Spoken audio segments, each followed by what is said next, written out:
سلام رمضان مبارك aad baad ii salaamaya dhamaantii salaan ka soo gooday qalbiga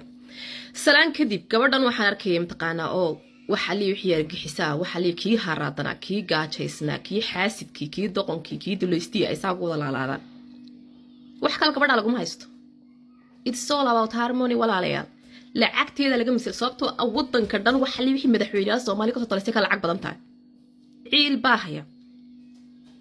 imisa fanaanad qaawan oo la wareystaa imisa maalintii 8 kun oo jeer buu xijaabku duulay dabayshu qaataa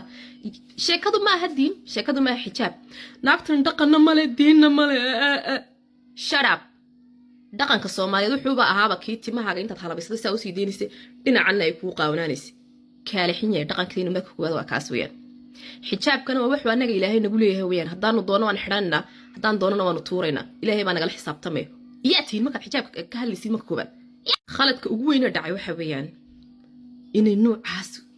ay baxo chance siisaba wallahi gabadhaas khalad weyn bay sameysay inay ba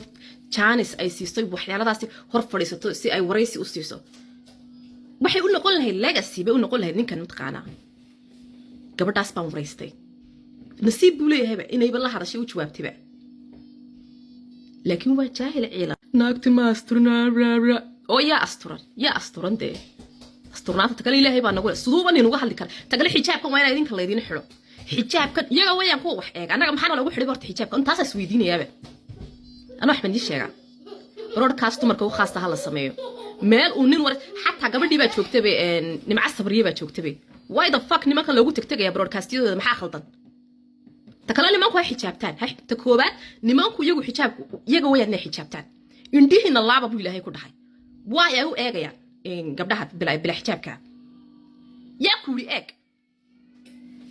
ramadaan wanaagsan